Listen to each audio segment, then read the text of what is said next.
성령의 권면으로 성령의 백성이 되었지만 문제는 참 끝없이 일어나네요. 여러분들도 많이 아시는 정의는 무엇인가, 저스티스의 그 저자, 그 하버드 교수인 마이클 샌델이 그 공정하다는 착각이라는 책을 새로 썼어요.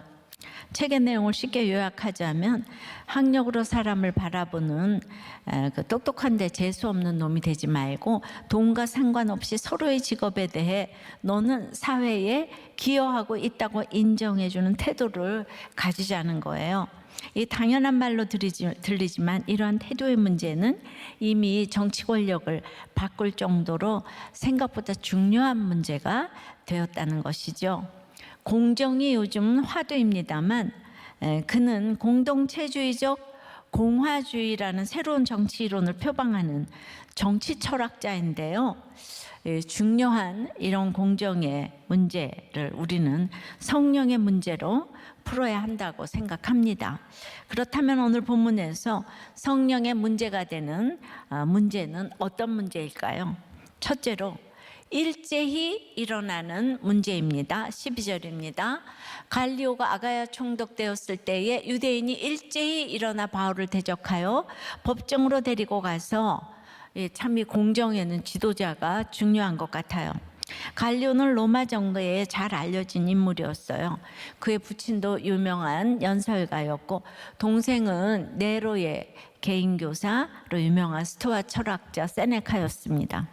로마의 여러 속주 중에서는 아가야 총독들이 그 아가야는 총독들이 이제 가고 싶어 했던 지역으로 이렇게 손꼽혔는데 문화적으로 이제 정치적으로 또 이제 또 경제적으로 아주 발달되고 안정적인 곳이었기 때문입니다. 그 세상적으로 갈리오는 남부로 올 것이 없었겠죠. 그런데 전 세계를 지배했던 그 로마의 정치가와 장군들은 어떤 직책을 맡든 그것으로 끝나지 않고 거기서 다음 지위를 위한 준비 기간으로 여겼습니다. 그러니까 아주 계속 높아져야 한다는 이런 그 세속적 가치관을 가졌죠. 우리 모두 그렇습니다. 세계적으로 유명한 재벌 부부가 얼마 전 이혼을 했잖아요. 그런데 그 이혼 사유가 뭔가 하니 그들의 결혼에서 더 이상 성장을 기대할 수 없기 때문이라고 했습니다. 결혼의 목적이 행복이니까 결혼을 포함한 모든 것을 자신이 더 높아지고 나아지고 좋아지기 위한 수단으로 여깁니다. 아가야 총독으로 부임한 갈리오도 이제 마찬가지였는데요. 이 1년의 임기 동안 아가야를 아무 문제 없이 잘 관리하여 그 다음 도약을 위한 발판으로 삼고 싶었을 거예요. AD 49년에 글라우디오 황제가 로마에서 유대인 추방령을 내렸잖아요. 그때 아굴라하고 이제 브리스길라도 로마를 떠날 수밖에 없었는데요. 유대인들이요, 지금도 그렇지만 돈을 잘 벌어요. 똑똑해요. 그래서 로마 정가에서는 늘 경계심이 있었는데, 그런데 늘 유대인들이 자기들끼리 그렇게 싸워서 문제를 일으키니까 이 총독의 성공 가도에 이 골치가 아픈 거예요. 그런데도 이번에도 유대인들이 로마 총독의 힘을 입어서 또 일제히 들고 일어나 동족인 이 바울을 고소하면서 싸우자고 지금 이제 이렇게 이제 법정으로 데려온 거예요. 갈리오가 유대 총독 되었을 때에 이 총독 될 때까지 기다린 것이 유대인이 아니고 이거는 하나님이 기다리신 것입니다. 바울은 이성 중에 내 백성이 많도다 하신 주님의 말씀으로 격려받고 사역을 했지만 죄 많은 세상에서 하나님의 능력을 나타내시기 위한 일이 끊임없이 일어나는 것이 성령의 문제입니다. 그동안 부분적으로 비방하고 대적했던 유대인들이 한마음 한뜻이 되어 일제히 한 일이 사도행전에 단 2번 나옵니다. 하나는 예루살렘에서 스데반 죽일 때이고 하나는 고린도에서 바울을 대적해서 법정으로 데리고 가는 것입니다. 그러니까 스데반과 바울은 막 하나님 나라가 당장 이루어질 것 같은 최고의 제자와 사도이니까 이건 막 사단이 일제히 지금 달려드는 거예요. 은혜가 있는 곳에 사단의 역사가 강한 것이 맞습니다. 일제히로 번역된 헬라어 뜻은 하나가 될 수 없는 장소와 시간과 마음과 뜻과 모든 요소들이 하나가 되어서 동일한 열정과 분노로 이제 바울을 대적했다는 뜻이에요. 고린도에 거주하던 유대인 무리들도 결코 하나가 될 수가 없는데요. 그런 그들의 사회적 지위와 능력과 재능과 그리고 로마의 법까지 이용해서 모두 일심동체가 되어서 바울을 대적합니다. 이것으로 보면 이 세상은 모두가 한쪽은 총독이고 한쪽은 유대인 부류에 속했죠. 야육 강식이라고 하죠. 그런데 또 유대인끼리도 엘리트와 저항력자로 나뉘어서 서로를 비난하면서 정말 징하게 싸웁니다. 이거를 능력주의라고 해요. 여기는 공정은 존재할 수 없습니다. 집에서도 회사에서도 어디나 능력이 왕노릇하면 이제 다 망하는 거예요. 집들 가정도 이혼을 하고. 근데 유대인들이 하나님을 이제 교회를 열심히 다니는 사람들이잖아요. 근데 이들이 공정과는 거리가 멀어요. 그러니 안 믿는 세상 사람들에게는 뭘 기대하겠습니까? 성도의 길은 정말 좁은 길이죠. 바울이 할 수 있는 일이 아무것도 없어요.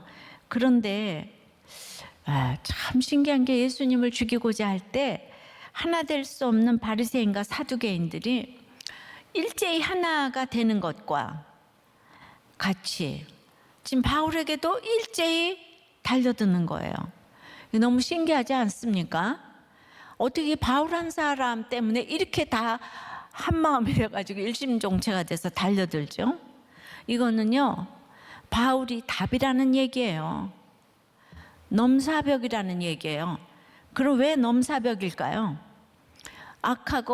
인간이 악하고 음란한 죄인이기 때문에 그 음란을 못하게 하는, 악하고 음란하게 살고 싶은데 그걸 못하게 되는 것에 가장 강력한 바로메타가 예수님이고 바울이기 때문에 그렇지요. 그들은요, 그걸 못하게 하는 예수님을 세상 사람도 안 죽였는데 유대인들이 예수님도 죽였고 스데반도 죽였고 지금 바울도 죽이고자 하는 것이죠. 그럼 성경에 이런 일들이 이 세상에서는 어떻게 적용이 되어서 나타날까요? 오늘 조금 어렵고 딱딱하지만 그래도 좀 들어보세요. 마이클 샌델은 이것이 능력주의 가치관에 문제가 있다고 지적을 해요. 엘리트들에게 네가 성공한 것은 네 능력 때문이 아니야. 막 너무 극심한 반발을 해요. 그런 말에. 또 이제 저항력자나 중산층들에게 네가 성공 못한 것은 네가 능력이 없어서야. 그러면 또 역시 극심한 반발을 한다는 거예요.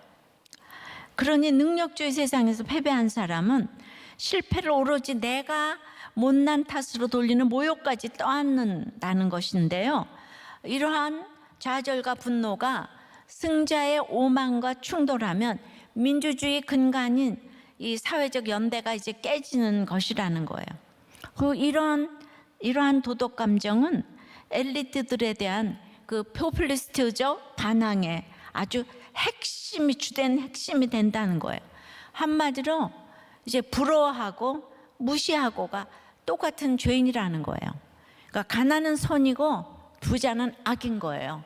여기에는 옳고 그름밖에 없어요. 그러니까 공정이라는 거 없습니다. 그는 이상적인 민주주의는 자유주의가 환호하는 능력주의에서 말하는 기회의 평등, 균등 평등도 아니고 모든 사람이 동일한 임금과 부를 가져야 된다는 사회주의가 맹신하는 결과의 평등도 아닌 조건의 평등을 추구해야 한다고 해요. 샌델이 말하는 조건의 평등은 부자와 가난한 자 여러 계층이 만날 수 있는 장소를 확보하는 데서 시작된대요. 공론의 장을 확보하고 시민들이 거기에서 토론하고 타협하는 것을 배우라는 거예요. 그것이 공동선을 기르는 방법이고 계층과 상관없이 부딪힐 수 있는 그런 공간인 대중교통, 광장, 공립학교 같은 곳이 많이 있어야 된다는 거예요. 그러니까 이와 반대되는 사립학교나 전용 VIP룸 같이 부자는 부자들만 갈 수 있는 공간에서 살다 보면은 이 빈자에 대한 문제의식 자체를 느끼지 못하게 된다. 예, 다 이제 맞는 말입니다. 예. 그래서 그는 공동체주의적 공화주의를 부르짖지요. 예. 그런데 제가 이분 거를 지금 인용하는 거는 이분이 너무 세계적인 베스트셀러 저자고 한국에서도 굉장히 열광을 하고, 예. 그런데 여기서 중요한 것은 그 악하고 음란한 죄인들이 차별 없이 모여서 지금 토론하라는 게 가능할까요? 안 하는 것보다 낫지만요. 예, 근데 그런 토론을 대중교통, 광장, 공립학교 같은 곳, 직업훈련소, 노조에서 잘할 수 있다고 하는데 사회주의 토론은 뭐 그럴 수도 있을지 모르겠어요.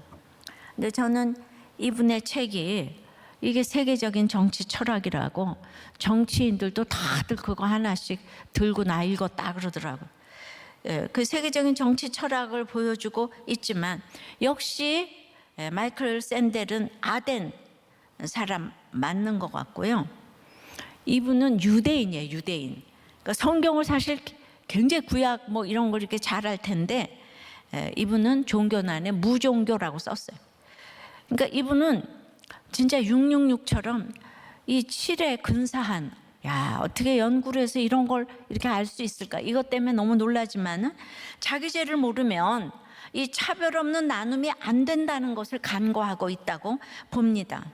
능력주의의 차별과 폭정에 상처 입은 사람들이 원한 것은 모두에게 돈을 이렇게 나눠주는 분배적 정의, 예, 그런 게 아니라 스스로가 사회적 기여를 하고 있다는 존중이라는 거예요. 예. 그런데 세상 사람들이 어떤 상황에서도 망하고 흥하고 뭐 아프고 뭐 실현당하고 이런 상황에서도 내가 쓰임받고 있다는 이런 자존감이 있습니까? 샌델은 정의와 공정의 화두로 이 세계적인 정치 철학자가 되었지만은 저는 그가 있잖아요. 공동체를 언급한 것만도 너무 반가워가지고 제가 지금 이제 언급합니다만 그가 이거를 자기가 살아보지 아니하고 자전거를 이론으로 너무너무 공부했지만은 자전거를 한 번이라도 타본 사람이 알지. 아무리 이론으로 공부해도 딱 넘어지잖아요.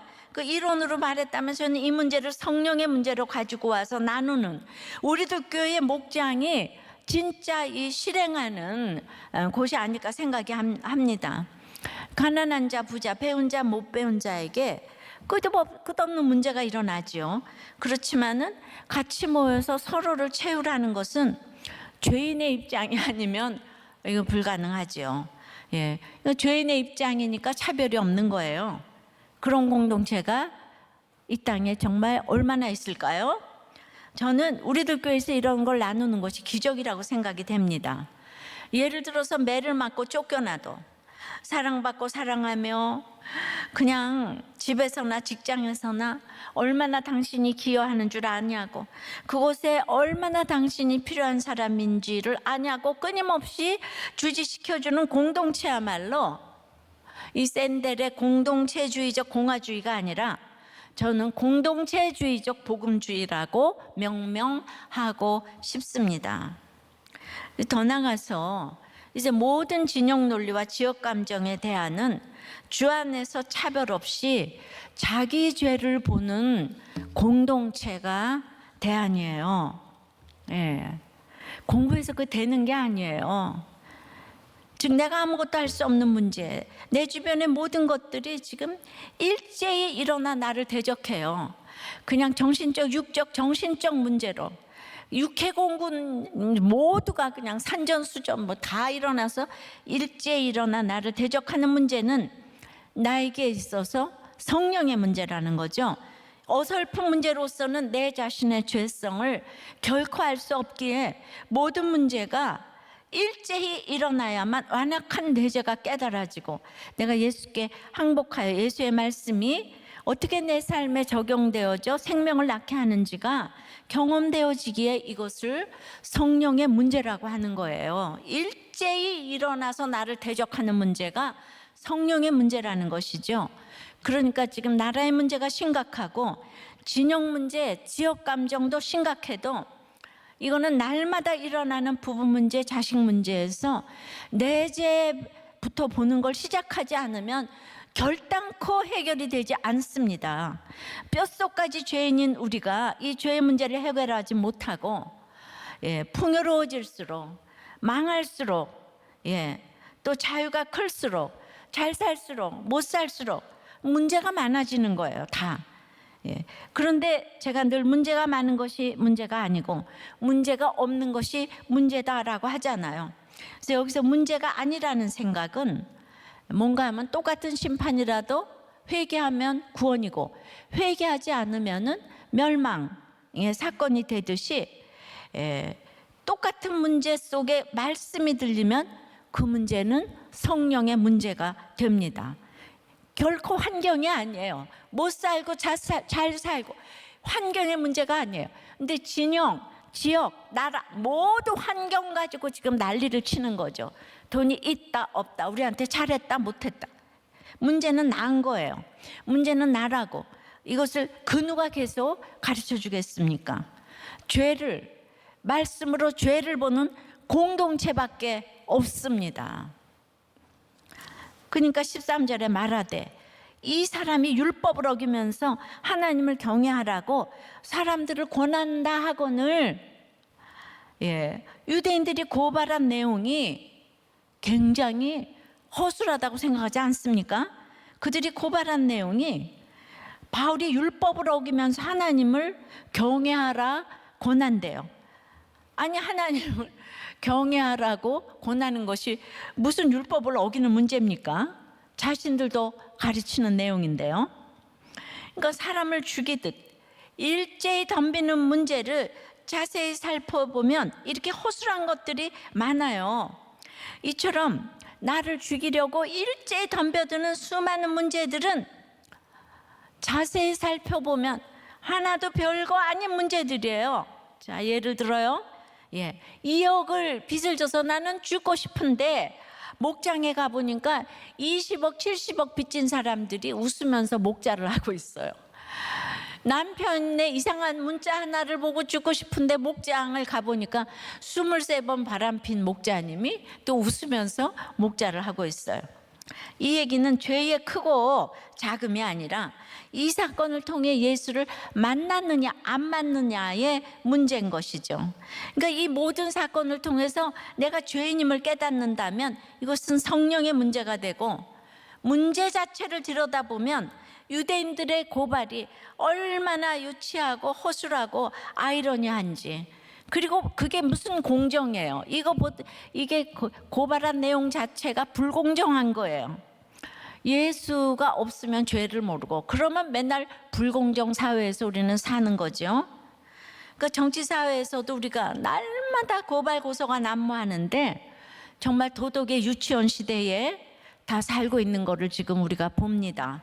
얼마나 허술하고 아이러니한지를 날마다 가슴을 통탄하면서 보고 있어요. 적용해 보실래요?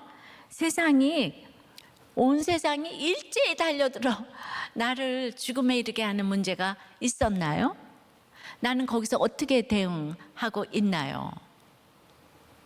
자기 죄를 보는 목장이 저는 샌델의 책을 통하여서 이제 조금 더 높게 적용해. 세계적인 대안이에요, 목장이. 그것도 자기 죄를 보는 목장이 세계적인 대안이며 기가 막힌 답이라는 것을 얼마나 인정하나요? 여러분들이 죄를 모르면 모르겠는데요? 이러겠죠. 예. 주님을 만나지 못하면 몰라요? 이럴 거예요. 예, 몰라요의 비율이 몇 프로나 나오는지 한번 나눠보세요. 자, 성령의 문제는 두 번째는 내가 이렇게 내 문제를 다 성령의 문제로 가지고 가면 의외의 도움으로 풀리게 하십니다. 14절이에요. 바울이 입을 열고자 할 때 갈려가 유대인들에게 이르되 너희 유대인들아 만일 이것이 무슨 부정한 일이나 불량한 행동이었으면 내가 너희 말을 들어주는 것이 옳거니와 기습적으로 잡혀온 바울이 법정에 섰습니다. 이때 바울은 입을 열고자 했어요. 왜냐하면 자신이 아니라 자신이 전도한 사람들, 고린도에서 이제 막 믿게 된 지체들, 그리고 아가야와 마게도냐에 그 세웠던 교회들을 위해서 이제 입을 열 땐가 보다. 그래서 입을 열라고 하는데 바울을 대신해서 갈리오가 대답을 합니다. 이처럼 나의 옳음을 증명하려고 입을 여는 것이 아니라 다른 사람의 구원을 위해, 내 가족 내 자녀가 아니라 정말 구원을 위해 입을 열려고 할 때 하나님께서 대신 말할 사람을 준비해 주시기도 합니다. 오늘 누가 도와주죠? 갈리오는 12절에도 보았지만 아가야 지방의 총독이에요. 그럼 여러분, 아가야가 닿지 않겠는데 고린도를 품고 있는 더 큰 행정 구역인 거죠. 우리 교회가 판교면 판교는 성남시 소속이고 더 크게 성남시는 경기도 소속이라 뭐 이런 거죠. 그러니까 우리 교회 문제를 내가 변론하려고 하는데 성남시장, 경기도지사가 대신 일어나서 지금 얘기를 해주고 있다, 뭐 이렇게 생각을 하시면 되겠어요.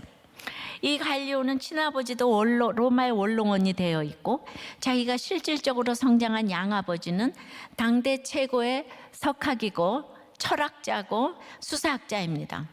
그 형제인 세네카는 이제 로마 황제의 철학 스승이라고 그랬어요. 얼마나 모든 걸 다 갖췄어요 지금 갈리오가.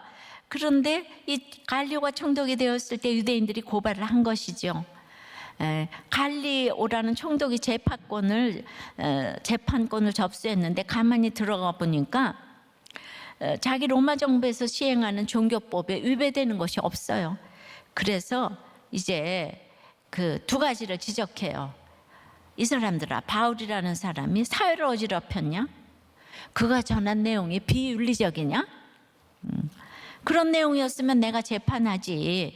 듣고 보니 그 문제가 아니지 않냐? 그러면서 이 갈리오가 놀랍게도 기각시켜버렸어요, 재판을. 그 무죄를 선언합니다. 누구에 대해서? 바울이 전하는 복음에 대해서 무죄, 이건 내가 재판할 건수가 안 된다.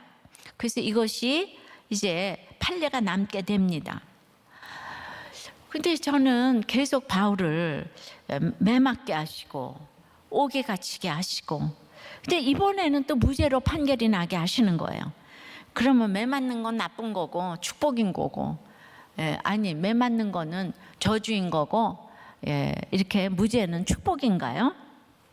지나고 보면 모든 것이 하나님의 세팅 속에 있는 하나님의 순서에 있는 거예요. 그런데 어떤 그 형편에 처해도 여기에 토달지 않고 순종할 사람으로 바울을 택하신 거죠. 그러니까 우리는 하나님 왜 이러십니까? 이러는데 하나님은 100% 오르시거든요. 그러니까 나에게 주시는 어떤 환경도 그게 하나님의 세팅 속에 있는 하나님의 순서에 있는데 맨날 좋은 거는 축복이고 나쁜 거는 저주라. 그러니까 성령의 문제가 되지를 못하는 거예요. 모든 재판관들이 어떤 시비를 놓고 판가름할 때 그들이 제일 먼저 보는 것이 법전 다음으로 이 판례집인 거예요. 그래서 여기 이제 심지어는 외국의 경우에는 어떻게 그 판례했지 참조합니다. 그만큼 이 갈리오의 기각 사건과 이제 그 무죄 결과는 아주 이렇게 사도 바울에 대한 내용과 인물 자체에 대해서 아주 굉장히 그 무죄 판결 내린 것이 중요합니다. 그럼 여기서 알 수 있는 거는 갈리오라는 사람의 이 땅에서의 역할은 원로원이고 총독이고 뭐 랄랄랄라 세넥하고 다 떠나서 바울 이 기각한 일 하나 하려고 이 땅에 와서 그한테 의미 있는 일 하나 뽑으라면 여기에 기각 판결 내린 거예요. 지금 모든 법원과 모든 판사들, 변호사, 모든 일들 중에서 그 예수님 뜻대로, 하나님 뜻대로 한 판결, 그거 하나 천국에 가서 남을 거예요. 예, 우리나라 이 상권에 있는 이 사법부와 이 모두는 하나님의 뜻에 그 판결하는 그 판결 하나가 천국에 기록될 것이라는 거예요. 그러니까 이 갈리오의 판결이 그 다음에 이제 그 바울이 그 복음을 전하는데 도움이 너무 됐어요. 아가야에서 이것이 무죄 판결이 났으니까 앞으로 전할 때 로마가 중립을 지키기가 너무 쉬워졌고, 그게 그렇게 약효가 오래 가지는 않았지만은 바울이 전할 때는 그래도 이렇게 위력적이었고, 이후에 이 판례 때문에 이 사람이 로마 황제에게까지 갈 수 있는 그 이제 그런 이제 기초가 이제 된 것입니다. 그러니까 의회의 도움이 너무 큰 역할을 했습니다. 우리들 교회도 이 악하고 음란한 이 시대에 정말 말씀 묵상 가정 중수 그 사명을 감당하고자 18년째 달려오고 있는데, 왜 뭐 얼마나 많은 사건이 있었겠어요. 모함 받는 일도 있었죠. 근데 그때마다 생각 못한 의외의 손길들을 허락하셔서 말씀 묵상을 도우시고 가정들을 도와주셨다고 생각해요. 그런데 너무 억울해서 말하고 싶지 않아요. 근데 그때마다 내 입을 닫는 것은 내 생각이 죽어질 때 가능하고, 내 생각이 죽어지는 것은 이 시대의 순교이고, 내 자아가 죽어지려면 우리는 성령 충만을 구해야 하고, 이때 나의 모든 문제가 성령의 문제로 바뀌는 것이죠. 오늘 이 문제가 변하지 않는 내 남편, 완악한 내 아내, 내 자녀에게, 그리고 가장 결코 변하지 않는 나에게 복음이 전해지는, 그리고 이 고린도보다 100배 더 힘든 로마에 복음이 전해지는 성령의 문제임을 인식하고 내 입을 닫을 때 하나님께서는 의외의 도움을 다 예비해 놓으십니다. 적용해 보세요. 나는 무조건 입을 열어 내 생각을 쏟아내야 시원한 거예요? 입을 열고자 할 때 구원을 위해 닫은 적이 있나요? 그래서 닫았을 때 의외의 도움을 받은 적이 있나요? 자, 성령의 문제는 세 번째. 아까 첫 번째 일제 일어나고, 그 다음에 의외의 도움으로 풀리고, 세 번째는 너희 언어와 명칭과 법에 대한 문제가 아니라는 거예요. 15절서부터 읽습니다. 만일 문제가 언어와 명칭과 너희 법에 관한 것이면 너희가 스스로 처리하라. 나는 이러한 일에 재판장 되기를 원하지 아니하노라 하고, 여기서 갈리오가 판결문에 적은 언어와 명칭과 법에 관한 문제는 이게 법적 용어는 아니에요. 헬라어 원문의 언어는 로고스고 명칭은 오노마고 법은 노모스라는 단어를 썼는데, 이 단어와 이 단어가 함축하는 개념은 일개 행정관이 재판석상에서 표현하거나 말하는 단어가 아니에요. 어느 재판 자리에서도 어느 재판관도 어느 행정관도 이 단어나 이 개념을 말할 수가 없는 이런 내용과 개념을 말하는 거예요. 왜죠? 갈리오가 그렇게 철학과 수사하게 능했기 때문이에요. 자, 다시 생각해 봅시다. 오늘 나에게 닥친 문제가 너희 언어와 명칭과 법의 문제라면 너희의 문제가 되는 거예요. 너희의 법으로. 그러니까 지금 바울을 죽이고자 하지만은 그러니까 그게 아니라는 거잖아요. 근데 하지만 구원의 언어와 명칭과 법의 문제라면 성령께서 처리해 주신다는 거죠. 이것을 아는 것이 성령의 문제인지 나의 문제인지가 결정됩니다. 우리는 그런데 이 언어와 명칭과 법에 집착합니다. 단어 하나에 이혼하고 명칭 하나에 분을 품고 불합리하다고 생각하는 법 하나에 분노합니다. 하지만 반대로 단어 하나에 결합하고 명칭 하나에 분이 풀리고 법 하나에 분노를 삼키게 되는 것이죠. 이 언어가, 명칭이, 법이 너희 생각인지 아니면 말씀인지가 성령의 문제임을 판가름합니다. 성령의 문제라면 성령께서 개입해 하셔서 해결해 주십니다. 이것이 너희의 문제라면 갈리오처럼 손을 씻게 되는 것이죠. 지난주 이제 띵크 양육구 교사 때 나온 이제 그렇게 이제 숙제 내용이에요. 남편과 나의 구원을 위해 지난주 갑자기 일제히 달려드는 사건이 있었는데 남편의 오랜 조울증, 각종 중독, 폭언, 폭행,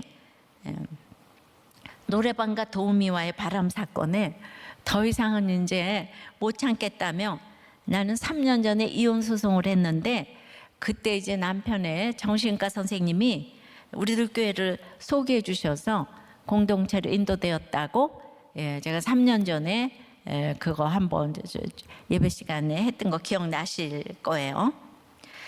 그리고 이제 가정이 회복되는 기적을 주셨다고 하는데요. 노래방 도우미 중독으로 수억을 날렸기 때문에 근데 노래방 도우미 중독으로 왜 수억을 날리죠? 그러니까 노래방에서 노래하는 그 여자를 보면 너무 좋은가 봐요, 기분이. 그래서 돈을 막 갖다 주나 봐요, 그죠? 우리 임영옥 씨한테 계속 그렇게 광고 효과가 많이 나는 것처럼 그런가 봐요. 중독도 참 가지가지예요. 이제 그 후에 이 집에서 노래방과 도우미는 금기어로 여기며 지난 지 2년이 되어가는 지난주 남편은 혼자 나가서 끊었던 술을 마시고 노래방에서 도우미와 거금을 쓰고 들어와서는 미안함도 안 보이면서 내가 어떻게 나를 또 배신하냐는 나의 잔소리에 그냥 혈기를 부리고 의자를 집어던지고 선풍기를 집어던지고 주먹으로 때리고 급기어 식칼까지 들고 위협을 했다는 거예요. 참 우리 이거 일제히 달려드는 문제네요. 너무 놀란 나는 가슴에 통증을 느끼며 다 토했는데 그래서 남편이 너무 놀라가지고 119에다 신고를 했더니 경찰관이 그냥 5분이나 오셔가지고 이제 남편이 칼을 들었기 때문에 특수 협박으로 접수가 되었다는 거예요. 그러니까 2년 동안 잘 살다가 순간적으로 하루에 갔다 오면 이렇게 다 깨지는 거죠. 가정폭력은 예전에는 배우자가 처벌을 하지 않으면 그걸로 사건이 마무리되었는데 요즘은 그냥 일단 접수되면 뭐 이제 다소 조사 받아야 되고 그래서 남편이 이제 그 문제를 겁을 좀 먹은 듯 했지만 그래도 분이 안 풀려 하는 것 같았다는 거예요. 근데 지난주에 성령 충만 양육을 받고 있는 중이라 성령님이 믿음이 조금이라도 더 있는 네가 먼저 사과하라는 마음을 주셨다는 거예요. 그래서 감옥에 갇혀서 찬송하고 기도한 바울과 실라처럼 정말 남편에게 용기 내어서 내가 가정 질서에 순종하지 못하고 잔소리해서 미안하다고 이렇게 사과를 했다는 거예요. 아니 공정하다는 이 사회면 이런 거 왜 사과합니까? 옳고 그름으로 생각하면 이거 왜 사과합니까?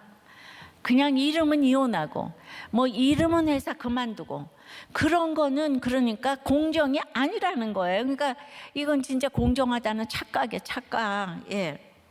그러니까 남편이 화가 풀려서 자기도 미안하다고 사과를 했어요. 그리고 이제 경찰서 가서 진술서를 썼는데 남편은 내가 이렇게 처벌 원하지 않는다는 것에 아주 고마워했답니다. 근데 이제 이 사건 이후로 달라진 것이 이게 성령의 문제가 된 것이 처음으로 띵크 1:1 양육까지를 하기 시작했고 목사님의 신간 다 이유가 있습니다를 완독하고 악어의 눈물이 아닌 진정한 회개의 눈물을 흘리고 싶다고 회개 은혜를 구하기 시작했다는 거죠. 근데 신간만 다 읽은 게 아니고 그냥 목사님 그 사무엘 1권 2권 예 그냥 그럼에도 이제 예 살아 내심과 예 그 한 사람 읽고 자기가 회개의 마음으로 밀린 양육과제를 충실히 하겠다고 약속을 하고 띵크 양육생 3수생인데 예 이걸 보면서 똑같은 사건이라도 누구에게는 구원의 일이고 누구에게는 죽을 일이고 그러니까 노래방 가서 번진 부부싸움으로 온몸이 피투성이가 되고 뭔가 마음이 다 죽을 것 같았는데 죄인임을 보게 하시니까 이게 중요하잖아요. 이 죄인임을 보게 하시니까 이게 조건의 평등이에요. 똑같은 죄인의 조건의 이 평등이 우리를 성령 충만한 문제로 가져가게 하는 거죠. 그래서 관계를 풀어주셨어요. 이 남편 집사는 옛날 갈리오 같은 가문의 자제분이었다고 하는데요. 이 남편이 아내를 폭행하고 경찰서까지 간 것은 금기어 딱 2단어. 노래방과 도우미. 결국 남편이 이 언어로 폭발한 것이고 이 단어로 남편을 정죄하며 탓할 때 순식간에 부서지고 파괴되고 결국 이혼까지 가는 것이죠. 하지만 조금 시간이 지났지만 이 집사님이 너희의 언어가 아닌 말씀에서 듣고 배운 언어, 구원의 언어, 아내의 머리인 남편의 질서에 가정의 질서에 순종하지 못하고 내가 잔소리해서 미안하다고 사과를 하니 아니 식칼 들고 덤비는데 무슨 뭐 가정의 질서에 순종하지 못했다고 사과할 사람이 이 땅에 어디 있어요? 이 땅에 아주 이 나라가 옳고 그름에 화신이 돼서 아주 이 진영 논리로 이게 싸우는 거를 보니 기가 막힙니다. 그러면 누가 구원이 되겠어요? 예수 믿는 사람이 날마다 이렇게 손가락질을 하고 옳고 그름을 따지면 어떻게 하겠어요? 식칼 들고 덤비는 남편에게도 이렇게 내가 가정의 질서에 순종하지 못했다고 이게 성령의 언어를 썼잖아요. 너희의 언어와 명칭과 법, 너희의 문제에서 이 성령의 언어와 명칭과 법으로 말하니 성령의 문제로 성령께서 개입하셔서 절대로 책을 읽지 않던 남편이 세상에 다 이유가 있습니다. 책을 단숨에 읽었대잖아요. 양육 숙제를 하고 예배 녹취를 하고 이게 성령의 문제가 된 것이에요. 갈리오는 바울을 도우려는 착한 사람이 아니에요. 정치적으로 성공하고 싶어하는 사람이에요. 근데 뭐 하나 도와주면 그냥 절대로 저 사람은 나를 속일 사람이 아니야. 자기 죄를 못 보는 사람은 나를 절대로 끝까지 도울 수가 없어요. 부모님이나 뭐 부부나 남편이나 자기 죄를 못 보는 사람은 그냥 우리가 기도할 대상이지 나를 도울 대상이 못 돼요. 그러니까 이 사람이 17절에 소스테네를 그 법정 앞에서 그 유대인들이 때려도 상관하지 않는 냉혹하고 아주 세상적인 사람이었어요. 그래도 이 문제가 너희의 문제인지 우리의 문제인지를 분별할 줄은 아는 상식적인 사람이에요. 이 갈리오는 요즘엔 상식도 안 통하는 사람들이 많더라고요. 지도자들 중에서도. 즉 이 문제가 자기의 로마의 문제였다면 온 힘을 다해 도왔을 거죠. 그러니까 일본 사람은 일본 문제를 돕고 우리나라는 우리나라를 도와요. 그런데 일본이 왜 우리나라를 돕겠어요? 미국이 왜 우리나라를 돕겠어요? 그런 상식을 생각해요.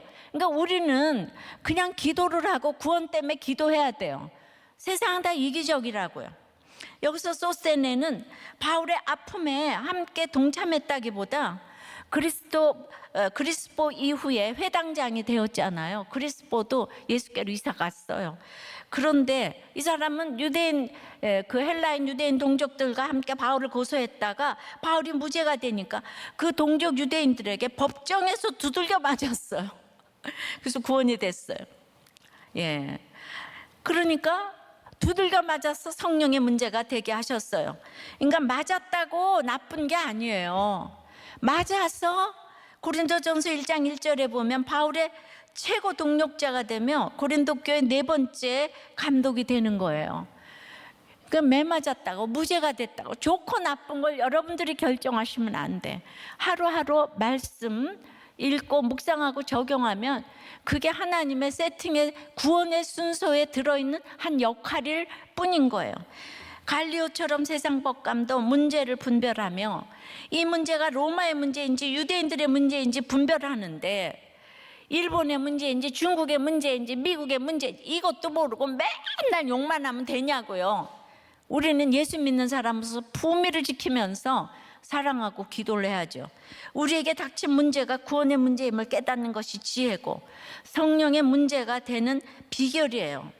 우리의 언어가 성령의 언어가 되어 이 문제가 성령의 문제가 될 때, 성령께서 온 힘을 다해 우리의 문제를 효과적으로 도우실 것이에요.